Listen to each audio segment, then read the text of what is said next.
Hey again, everybody. Good to see you again, YouTube watchers. It's me, Ryan. I'm here. I'm talking to you, and today I'm talking to you about cookies again. Yeah, I know. Last time I talked about cookies, and it was like a store-bought Pillsbury, ready to go, no effort kind of bake it yourself kind of cookie, and it was. It was sold as being Cinnamon Toast Crunch cookies, but honestly, despite the fact that the cookies themselves weren't actually that bad, the Cinnamon Toast Crunchness of it wasn't there. And I was sitting there, I was eating them, and I said to myself, Ryan, you can do better. And so I will. Now, I am no pro baker by any means. I dabble, sure, of course, like any good person does.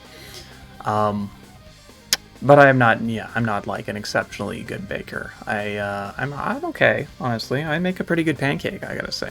And my cookies, well, it's been a heck of a long time since I made cookies, but I used to make cookies quite often, and they are always, I thought they were pretty good. People said they were pretty good when I served them to others, and they could have been lying. They could have just been saying that to be nice. I don't know. I don't particularly care. I got the compliment. Does it matter if it was genuine or not? Anyway, yeah, so I'm making my own cookies. Here we go. Look, here's a bowl of half-mixed cookie dough that I already have prepared for this specific occasion. And then in this second bowl, which is currently empty,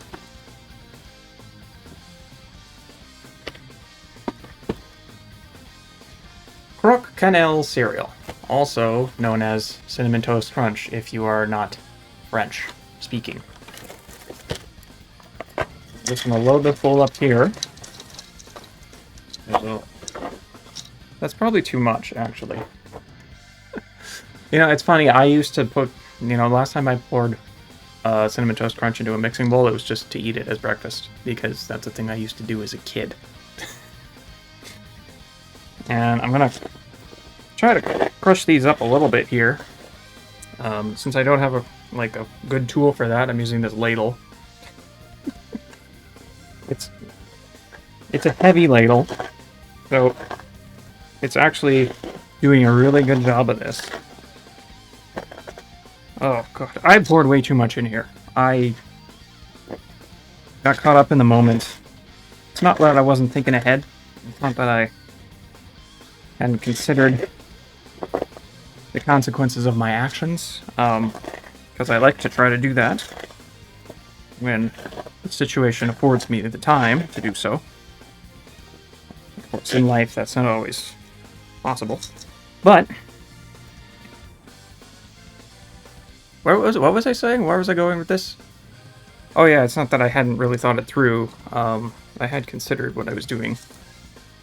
I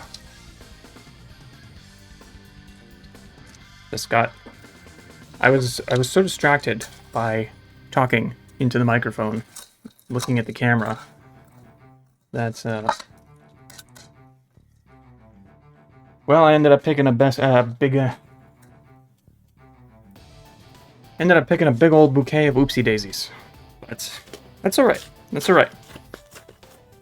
The good part about having accidentally put too much Cinnamon Toast Crunch in is that I don't have to worry about my cookies not tasting of Cinnamon Toast Crunch. At least I hope not. Man, if that still happens, I'm gonna be so disappointed. I'm gonna be so let down. I thought this was such a, high IQ plan. Of course, it's my plan, so it's probably not that high IQ. Whew. Now, I let this stuff sit a little bit too long. It's getting a little bit tough to mix. Of course, I don't have a stand mixer because I'm not I'm a bachelor, and I'm not a professional chef. Why would I own a stand mixer? Alright. Get my hands in this. I don't know about this. The recipe I used is not the one I usually follow. I actually used my late grandmother's old secret cookie recipe that always produces incredible cookies. The problem is I didn't quite have enough supplies on hand, particularly brown sugar and butter. And I figured, okay, well, the lack of brown sugar will be offset by the Cinnamon Toast Crunch. Probably. The butter, I don't know.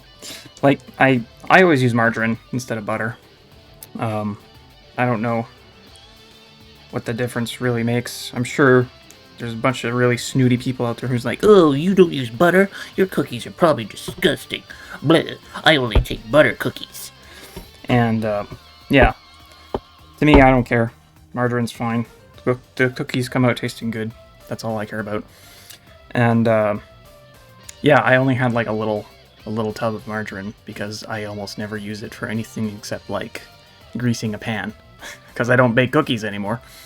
And there was only about like a cup and a half of butter or margarine in there when the recipe called for 2 cups. So I'm a little light on that. I'm hoping it won't ruin everything, but it could. It very well could. We'll just have to wait and see how this turns out. I think I've got my dough well mixed enough here. So what I'm gonna do is I'm gonna go bake these cookies, and well, I'll be back after that's done happening. So see you right after the cut. Okay, so the cookies aren't quite ready yet. They're in the oven, but I just wanted to cut and show, like I'm working from a new recipe, different than usual, and I it's been so long, I don't remember how many cookies my usual recipe yields, but I put a dozen on the baking tray, and I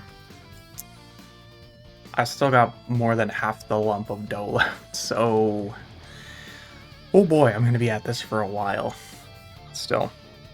But, I mean, this is a great opportunity for me to just take a little piece of this and see how she compares.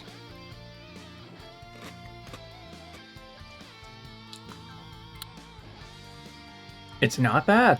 It's not too bad.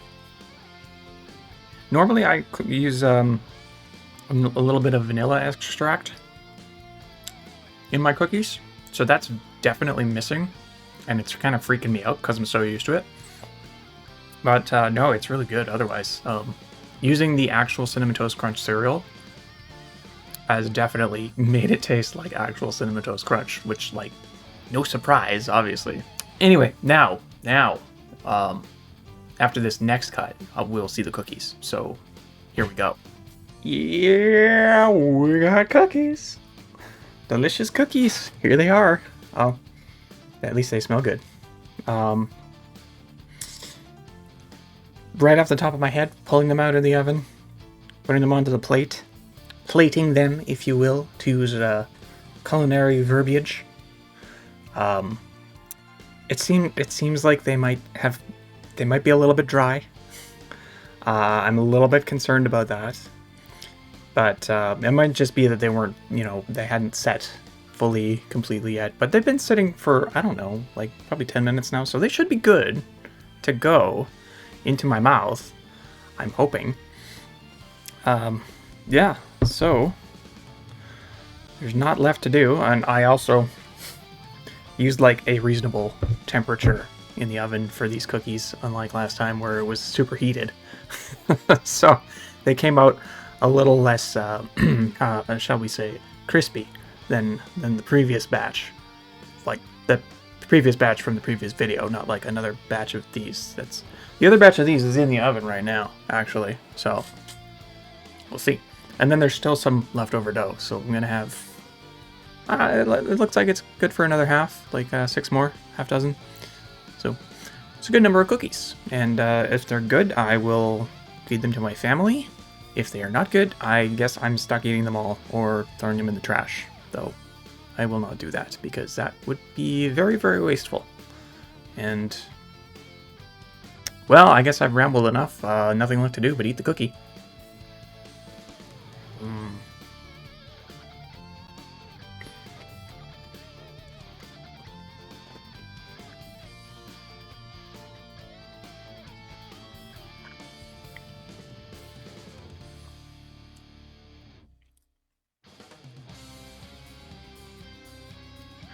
I'm not sure how I feel about this.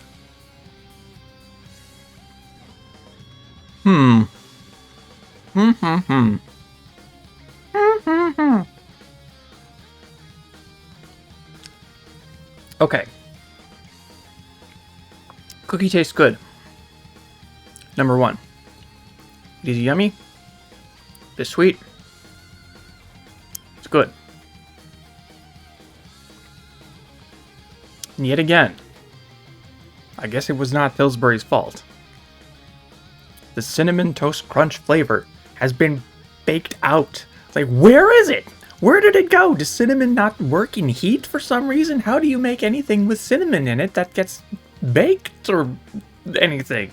I don't understand what's happening. I thought, okay, well, we're using the cereal. It's going to have to taste like the cereal, right? But it doesn't. Or maybe it's just the cookie, like all the margarine and regular sugar is like overpowering the cinnamon, so it's not coming through enough. But yeah, it's just almost like eating a plain cookie, which is not bad because it's a good cookie at the base level, but it's not what I wanted.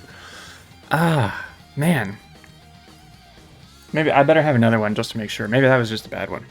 Let's pick one with a lot of cereal pieces in it. This one looks pretty good.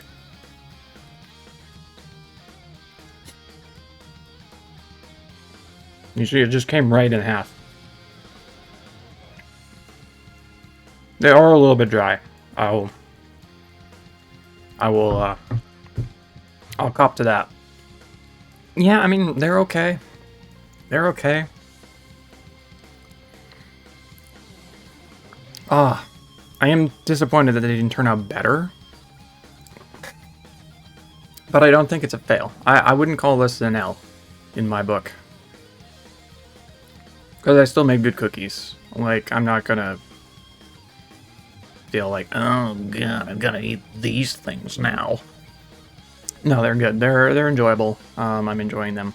And they do have a little bit of cinnamon flavor. Like, it's not completely gone. And same with the Pillsbury ones. It's like, I think I may have oversold how no cinnamon was in them. It just wasn't nearly what I was expecting. And, you know, it may be my fault for going into a cookie with expectations to begin with. But, you know, when a thing says a thing on a package, that's what you hope to get in the package, right? The other thing, possibly more important here, is that the cereal pieces have actually gotten, like, weirdly rubbery. Like, they're almost chewy, which is weird, and wrong. I was actually a little bit worried that they would burn in the oven, because they're cereal pieces, and they're not made for ovens. So, I didn't know what was going to happen. Like a chocolate chip, you know, it's just going to melt, right? No biggie. Cereal piece, what's going to happen to that? Is it going to fry? Is it going to just become ash? Like, I don't know. Now I do. As long as it's in a cookie, it'll be fine. Except it'll turn more resistant to teeth. I was trying to think up another, like, synonym for chewy. Couldn't get there. This is my limited brain power.